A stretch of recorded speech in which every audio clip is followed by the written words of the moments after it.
This story involves a gigantic sail, a midnight squall, and a tear from my eye as I lost one of my biggest power sources on the boat. So the big red, white, and blue sail there is what's called a drifter. It's sort of an old school code zero in a way. It's a gigantic, gigantic jib, and it's used for super light wind conditions to keep the boat moving when your normal sails wouldn't really cut it. And I was in the Doldrums. The Doldrums is an area just above the equator that wraps around the planet where it's super low pressure, lots of evaporation because the sun is just beating down on the ocean. And you get these giant cloud formations, absolutely beautiful sunsets and sunrises. But behind that beauty, there's also a pretty big violence when the squalls actually nail you. And basically, you can go from completely flat becalmed conditions and then have one of these huge cloud formations slowly grow and come towards you. But when it lets loose and the rains come down, it pushes all the wind out in every direction. And if you're in the way, you're going to get pummeled. So I'm headed north. I've been on the boat for maybe 220 days or so, and I was itching to get across the Doldrums. It was slow going. I had been in it for about a week doing 25 to 40 miles a day tops, and in a big like tropical wave system, which is a bunch of different cloud formations. It's all like it's like a convection zone where it's cooking together. It's actually usually what spawns hurricanes, but I'm there, total cloud cover. The squalls are sort of all mixed up together. You never know when you're going to get hit. And again, I wanted to get through into the trades and then back home. I was itching for the land at this point. And so I had the big drifter up, full mainsail. You know, it's still totally overcast. Night comes in, total blackout, no stars, no moon, nothing. Just can't see 5 feet in front of you.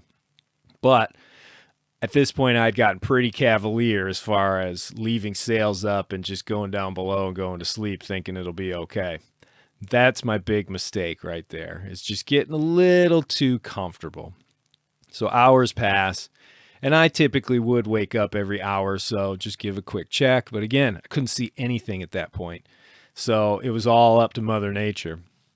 Sometime right around the time that light was just filling the sky, all of a sudden I'm down below, I'm asleep, and I wake up to the boat lurching over at about 50, 60 degrees or so, just really going over, and then coming right back up at the same time that I hear what sounds like a shotgun blast. And that was, I thought, either one of the shrouds snapping or something. And I get up to the companionway.